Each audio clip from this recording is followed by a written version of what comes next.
ಹರಿ ಓಂ. Hi friends, ಬೇರು computer ಕ್ಲಾಸ್ಗೆ ಸ್ವಾಗತ. ಹೇಗಿದ್ದೀರಿ? ನಾವು ಚೆನ್ನಾಗಿದ್ದೀವಿ. ನೀವು ಹೇಗಿದ್ದೀರಂತ ಕಮೆಂಟ್ ಬಾಕ್ಸ್ನಲ್ಲಿ ತಿಳಿಸಿರಿ. ಎಲ್ಲರಿಗೂ ಶುಭೋದಯ. ಇವತ್ತು ಬಂದು ವಿಶೇಷ ದಿವಸ ಅಂತ ಹೇಳ್ಬೇಕಂದ್ರೆ ಹೊಸ್ತಲು ಹುಣ್ಣಿಮೆ. ಇವತ್ತು ಕೆಲವೊಂದು ಕಡೆ ರಥೋತ್ಸವ ನಡೀತಾವೆ. ಯಾವ ರಥೋತ್ಸವ ಅಂದರೆ ಗೊಡ್ಚಿಗೆ ಹೋದ್ರೆ ವೀರಭದ್ರೇಶ್ವರ ನಮ್ಮ ಮನೆ ದೇವರು ಅದ ರಥೋತ್ಸವ ಅಂದರೆ ಗುಡ್ಚಿರಣಂದ ಐತಿ. ಮತ್ತು ಗೊಳಸಂಗಿದ ಬನಶಂಕರಿ ತಾಯಿದು ರಥೋತ್ಸವ ಇವತ್ತೈತಿ. ಓಕೆ, ಕೆಲವೊಂದು ಕಡೆ ಇವು ಒಂದು ಹುಣ್ಣಿಮೆಗೆ ಮಾಡ್ತಾರೆ ಜಾತ್ರೆ ಅಂತಂದು. ಓಕೆ, ನಿನ್ನೆ ಎಲ್ಲಿಗಿದ್ವಿ? ಟ್ರಾನ್ಸಾಕ್ಷನ್ ಬಂದು ಯಾವ ಥರ ಟ್ರಾನ್ಸಾಕ್ಷನ್ ಮುಗಿದಿದ್ದಪ್ಪ ಅಂದರೆ, ಓಕೆ, ಈ ಮೊಬೈಲ್ ಫೋನ್ನ ಡಿಸ್ಕ್ರಿಪ್ಷನ್ ಹೇಳಿದ್ವಿ, ಬ್ರಾಡ್ಬ್ಯಾಂಡ್ ಕಮ್ಯುನಿಕೇಷನ್ ಅಂತಂದು.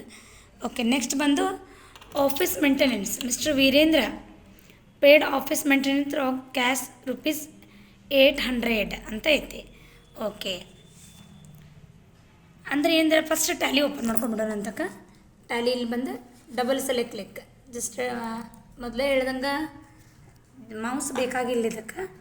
ಜಸ್ಟ್ ನೋಡಿರಿ, ಟ್ಯಾಲಿ ಪವರ್ ಆಫ್ ಸಿಂಪ್ಲಿಸಿಟಿ ಅಂತ ಡೈರೆಕ್ಟಾಗಿ ಓಪನ್ ಆಗಿಬಿಡುತ್ತೆ. ಓಕೆ, 2 ಟ್ರಾನ್ಸಾಕ್ಷನ್ನ ಇವತ್ತು ಎಕ್ಸ್ಪ್ಲೇನ್ ಮಾಡಿ ಹೇಳ್ಕೊಡ್ತೀನಿ. ಜಸ್ಟ್ ಎಸ್ಕೇಪ್ ಬಟನ್ನ ಪ್ರೆಸ್ ಮಾಡ್ಕೊರಿ. ಎಸ್ಕೇಪ್ ಬಟನ್ ಬಂದು ಆಮೇಲೆ ಬ್ಯಾಕ್ ಸ್ಪೇಸ್. ಓಕೆ, ಬಂತಲ್ಲಿ ಇಲ್ಲಿ ನೋಡ್ರಿ, ಕರೆಂಟ್ ಪೀರಿಯಡ್ ನಮ್ಮದು ಕಂಪ್ನಿ ಇಲ್ಲಿಲ್ಲ, ಜಸ್ಟ್ ವೀರು ಅಂತೈತಿ. ವೀರು ಕಂಪ್ನಿ ಅಂತ ಹೋಗ್ಬೇಕು. ಆಲ್ಟ್ F1 ಪ್ರೆಸ್ ಮಾಡಿರಿ. ಸೆಲೆಕ್ಟ್ ಕಂಪ್ನಿ ಒಳಗೆ ಹೋಗ್ರಿ. ಓಕೆ, ಡೈರೆಕ್ಟಾಗಿ ನಮ್ಮ ಕಂಪ್ನಿ ಬೇಕಂದ್ರೆ ನೇಮ್ ಅಂತ ಇರುತ್ತಲ್ಲ, ಅಲ್ಲೇ ವೀರು ಅಂತ ಟೈಪ್ ಮಾಡ್ತೀನಿ. ವೀರು ಕಂಪ್ನಿ ಸೆಕೆಂಡ್ ಒನ್ ಐತೆ, ಜಸ್ಟ್ ಎಂಟರ್. ಓಕೆ, ಡೇ ಬುಕ್ಕ ನೋಡ್ಬಿಡೋಣ. ಡಿಸ್ಪ್ಲೇ ಡಿ ಅಂತ ನೋಡಬೇಕು. ಇನ್ನೊಂದು ಡೇ ಬುಕ್ಕ ಮತ್ತು ಡಿ. ಓಕೆ, ಟ್ರಾನ್ಸಾಕ್ಷನ್ ಬಂದು ಎಷ್ಟಾಗ್ಯವು? 1 2 3 6 ಟ್ರಾನ್ಸಾಕ್ಷನ್ನ ಕಂಪ್ಲೀಟ್ ಮಾಡಿವಿ. ಜಸ್ಟ್ ನೀವು ಈ ಪೇಜಿಂದ ಎಕ್ಸಿಟ್ ಆಗ್ಬೇಕಾದ್ರೆ ಎಸ್ಕೇಪ್ ಬಿಟ್ಟರೆ ಬೇರೆ ಯಾವುದಿಲ್ಲ, ಈ ಎಸ್ಕೇಪಿಗೆ ಹೋಗ್ಬೇಕು. ಇಲ್ಲೇ ತಂಡ್ರಿ ಬಟನ್ ಪ್ರೆಸ್ ಮಾಡಿ ತೋರಿಸ್ತೀನಿ, ಎಸ್ಕೇಪ್.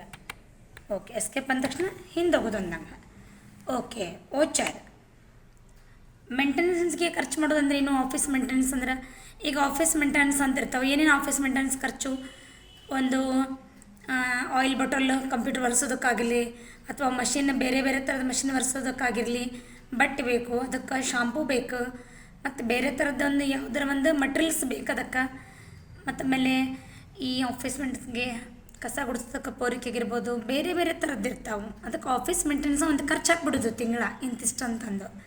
ಓಕೆ, ಅದು ಕೂಡ ಪೇಮೆಂಟ್ ಕ್ಯಾಶ್ ಆದೈತಿ. ಆಫೀಸ್ ಮೇಂಟೆನೆನ್ಸ್ಗೆ ಸಂಬಂಧಪಟ್ಟಿದ ವಸ್ತುಗಳು ನಮ್ಗೆ ಬರಾಕತ್ತಾವಂತ. Alt c office maintenance type ಮಾಡಬೇಕಲ್ಲೇ. ಲೆಜರ್ ಕ್ರಿಯೇಷನ್ ಹೇಳೀನಿ, office maintenance MEI. Okay, enter ಬಂದು ಖರ್ಚು ಅಂದರೆ ಖರ್ಚು ಅಂದ್ರೆ ನೇರವಾಗಿ ಮತ್ತು ಅಂದ್ರೇನು ಪ್ರತ್ಯಕ್ಷ ಪರೋಕ್ಷ ಅಂತ ಹೇಳಿರ್ತಾವೆ. ಡೈರೆಕ್ಟ್ ಮತ್ತು ಇಂಡೈರೆಕ್ಟ್ ಅಂತಂದು. ಇಂಡೈರೆಕ್ಟಾಗಿ ಖರ್ಚಾಗತ್ತಿದ ಎಕ್ಸ್ಪೆನ್ಸಸ್ ಅರ್ಥ ಖರ್ಚು ₹800. Okay, done. 800. ಎಂಟ್ರ್ ಬಂದು ಅದು ಕ್ಯಾಶ್ ಚೆಕ್. ಈ ಆಫೀಸ್ ಮೇಂಟೆನೆನ್ಸ್ಗೆ ನಾವು ಮೇ ಬಿ ಚೆಕ್ ಅಂತ ಕೊಡೋಕ್ಕೆ ಸಾಧ್ಯ ಇಲ್ಲ, ಕ್ಯಾಶ ಮೆನ್ಷನ್ ಮಾಡ್ಬಂದಂತ. ಕ್ಯಾಶ್ ಕಂಪ್ಲೀಟ್ ಇಲ್ಲಿವರೆಗೂ ಕಂಪ್ಲೀಟ್ ಆಗಬೇಕಪ್ಪ ಅಂದರೆ ಡನ್. ಎಕ್ಸೆಪ್ಟ್ ಬರೋ ಮಟ್ಟ ಆಮೇಲೆ ಹೊಡೆದ್ಮೇಲೆ ಇದು ಇನ್ನೊಂದು ಸಲ ಎಕ್ಸೆಪ್ಟ್ ಅಂತ ಎಂಟ್ರ್ ಪ್ರೆಸ್ ಮಾಡಿದರೆ ನೋಡ್ರಿ ಎಂಡ್ ಆಗಿಬಿಡುತ್ತೆ. ನೆಕ್ಸ್ಟ್ ಟ್ರಾನ್ಸಾಕ್ಷನ್ ಇವನ್ನೆಲ್ಲ 10 ಕಂಪ್ನಿಗೆ ಹಾಕೋತ ಹೋಗ್ರಿ. ನಾವು ಒಂದು ಕಂಪ್ನಿಗೆ ನಾವು ಒಂದು ಹಾಕಬೇಕು ಅಂತಂದು ಇದು ಸ್ಟೂಡೆಂಟಿಗೆ ಹೇಳ್ಬೇಕಪ್ಪ ಅಂದರೆ ಒಂದು 8 ಕಂಪ್ನಿಗರ ಈ ಟ್ರಾನ್ಸಾಕ್ಷನ್ ನೀವೇನು ಮಾಡಬೇಕು? ಫಾಲೋ ಮಾಡ್ಕೋತ ಹೋಗ್ಬೇಕು. ಒಂದು ವೇಳೆ 1ನೇದು 2ನೇದು ಎಂಟ್ರಿ ಇಲ್ಲರಿ ನಮ್ಮ ಕಡೆ ಅಂದ್ರೆ ನೀವು ಯೂಟ್ಯೂಬ್ನಾಗ ಸರ್ಚ್ ಮಾಡ್ಕೋರಿ. ಯಾಕಂದ್ರೆ running update daily day by ಡೇದ ಟ್ರಾನ್ಸಾಕ್ಷನ್ನ ಹಾಕ್ಸಿರ್ತೀವಿ. ಆ ಥರ ಟ್ರಾನ್ಸಾಕ್ಷನ್ ನೀವು ನೋಡ್ಕೋತಾರೆ. 1 2 ಈಗ ಇಲ್ಲಿಗೆ ಮುಗಿದಾವು. ನಾವು ಟ್ಯಾಲಿ ಶುರು ಮಾಡಿ 1 ವಾರ ಆಗಿ ಬಂತು. Okay, done. ಸೆಕೆಂಡ್ ಒನ್ ನೋಡೋಣ. ಮಿಸ್ಟರ್ ವೀರೇಂದ್ರ ವಿತ್ಡ್ರಾ ಕ್ಯಾಶ್ ಏನಂತ ಐತದು? Mister Virendra withdraw cash for personal use ₹6000. ಇದರ ಅರ್ಥ ಏನು? ಪರ್ಸ್ನಲ್ ಯೂಸ್ ಅಂದ್ರೆ ಏನು? ವೈಯಕ್ತಿಕ ಖರ್ಚು ಅಂತ ಹೇಳ್ದಂಗೆ. ಈಗ ಫಾರ್ ಎಕ್ಸಾಂಪಲ್ ಹೇಳಬೇಕಪ್ಪ ಅಂದ್ರೆ, ಈಗ ನಾವು ಒಂದು ಕಂಪ್ನಿ ಶುರು ಮಾಡೀವಿ. ಫಾರ್ ಎಕ್ಸಾಂಪಲ್ ನಮ್ಮದಾದ ಒಂದು ಕಂಪ್ನಿ ಐತಿ. ಈಗ ಅದಕ್ಕೆ ನಾವೇ ಬಾಸ್ ಅಂತ ತಿಳ್ಕೊರಿ. ಈ ಬಾಸ್ ಅದಂತ ಅಥವಾ ಮಾಲಕರೇ ಎರಡೂ ಸೇಮ್ ಮೀನಿಂಗ್ ಇದೆ. ಆದಂಥವ್ರು ಗಲ್ಲಾಪೆಟ್ಟಿಗೆಲೆ ಅಂದ್ರೆ ಅಕಸ್ಮಾತ್ ನಾವು ದುಡ್ಡು ಇಡುವಂಥ ಗಲ್ಲೆ ಅಂತ ಹೇಳ್ತೀವಲ್ಲ, ಅಥವಾ ಅಮೌಂಟ್ ಇಡೋದು ಪರ್ಸ್ ಅನ್ಕೋರಿ, ಯಾವ್ದಾರು ಅನ್ಕೋರಿ, ನಿಮ್ಗೆ ಏನು ಸಫಿಷಿಯೆಂಟ್ ಇರುತ್ತೆ ಅದನ್ನು ಅನ್ಕೋರಿ. ಓಕೆ, ಅದರಲ್ಲಿಂತ ಒಂದು ದುಡ್ಡು ಸ್ವಲ್ಪ ಏನೋ ಬೇಕಪ್ಪ ನಮಗೆ ತೊಗೋಬೇಕಾದ್ರೆ ನಾವಿನ್ನು ಯಾರ್ದು ಅಂದರೆ ನಾವು ಬಾಸ್ ಆಗಿರೋದಂತ ಬೇರೆಯವ್ರ ಪರ್ಮಿಷನ್ ಅವಶ್ಯಕತೆ ಬೀಳೋದಿಲ್ಲ. ಯಾಕಂದರೆ ಅವ್ರದ್ದು ಅದು ತಮ್ಮ ಪರ್ಸನಲ್ ಯೂಸ್ಗಾರ ಖರ್ಚು ಮಾಡ್ಬೋದು, ಅಫಿಷಿಯಲ್ ಯೂಸರ್ ಅಫಿಷಿಯಲ್ ಅಂದ್ರೆ ಆಫೀಸಿನ ಖರ್ಚು, ಪರ್ಸನಲ್ ಯೂಸ್ ಅಂದ್ರೆ ವೈಯಕ್ತಿಕ ಖರ್ಚು.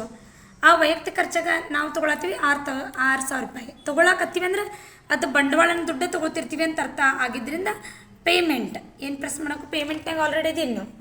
Okay done. ಮತ್ತು ಅಲ್ಟ್ಸಿ ಅದಕ್ಕೆ ನಾವು ಈ ಕಾಮರ್ಸ್ ವೇದ ಪ್ರಕಾರ ವೈಯಕ್ತಿಕ ಖರ್ಚು ಹಾಕ್ಬೇಕೇನ್ರಿ, ಪರ್ಸ್ನಲ್ ಖರ್ಚು ಹಾಕ್ಬೇಕೇನ್ರಿ ಅಂತಂದು ಕೇಳೋದು ಡ್ರಾಯಿಂಗ್ಸ್ ಅಂತ ಕರಿತೀವಿ. ಅದಕ್ಕೆ DRAWINGS ಡ್ರಾಯಿಂಗ್ಸ್. ಸರಿ ಡಿ ಆತನ ಎಸ್ ಪ್ರೆಸ್ ಮಾಡೋಣ. ಹಾಕಿರ್ತದೆ ಸ್ಪೆಲ್ಲಿಂಗ್ ಏನಾರ ಮಿಸ್ಟೇಕ್ ಆಗಿರ್ತದೆ ನೋಡ್ಕೊರಿ. ಕ್ಯಾಪಿಟಲ್ ಅಕೌಂಟ್ ಅಂದ್ರೆ ಬಂಡವಾಳದಂದು. Okay done. ನೋಡಿರಿ ಬಂದ್ಬೇಕು. ಡ್ರಾಯಿಂಗ್ಸ್ ಎಷ್ಟು ಖರ್ಚಾಗ್ತೀವಿ? 6,000 ರೂಪಾಯಿ ತೊಗೊಳಕತ್ತೀವಿ. 6,000. ಓಕೆ 6,000 ಆಯ್ತಲ್ಲ ಇದು. Okay done. Enter. Cheque cash ಅಂತ ಕೇಳ್ತೈತಿ. ಅಲ್ಲಿ ಚೆಕ್ ಇರಂಗಿಲ್ಲ, ಗಲ್ಲಪಟ್ಟಿಗೆ ಚೆಕ್ ಅಲ್ಲ, ಅದು SBI ಬ್ಯಾಂಕ್ ಅಕೌಂಟ್ರೂ ಅಲ್ಲದ, ಜಸ್ಟ್ ಕ್ಯಾಶ್ ಅಂತಲೇ ಮೆನ್ಷನ್ ಆಗುತ್ತಿಲ್ಲ. Okay enter complete. ಓಕೆ ಹೆಂಗಿತ್ತು 2 ಟ್ರಾನ್ಸಾಕ್ಷನ್ ಭಾಳ ಫಾಸ್ಟ್ ಆತಲ್ಲ. ಯಾಕಂತ ಹೇಳ್ರಿ 2 ದುಡ್ಡು ತಗೊಳ್ಳೋ ಅದಾವು, ಅದಕ್ಕೆ ಪೇಮೆಂಟಿಗೆ ಹಾಕಿ ಕಂಪ್ಲೀಟ್ ಆಗಿಬಿಡುತ್ತೆ. ಎಸ್ಕೇಪ್ ಅಂತ ಹೊಡೀರಿ. ಎಸ್ಕೇಪ್ ಹಾಕ್ಬಿಟ್ಟು ಬಂದಾಗ ಎಂಟ್ರಿ. ಓಕೆ ನಮ್ಮ ಚಾನಲ್ಗೆ ಸಪೋರ್ಟ್ ಮಾಡಿರಿ, ವಿಡಿಯೋ ಲೈಕ್ ಮಾಡಿರಿ, ಶೇರ್ ಮಾಡಿರಿ, ಕಮೆಂಟ್ ಮಾಡಿರಿ, ಬೆಲ್ಲೈಕನ್ ಪ್ರೆಸ್ ಮಾಡೋದು ಮಾತ್ರ ಮರಿಬೇಡ್ರಿ. ಎಲ್ಲರಿಗೂ ಮತ್ತೊಮ್ಮೆ ಮಗದೊಮ್ಮೆ ಹೊಸ್ತಲಿ ಹುಣ್ಣಿಮೆಯ ಮತ್ತು ಗೊಡಚಿ ಜಾತ್ರೆ ಹಾರ್ದಿಕ ಶುಭಾಶಯಗಳು. Hari Om. Thanks for watching. Miss you all.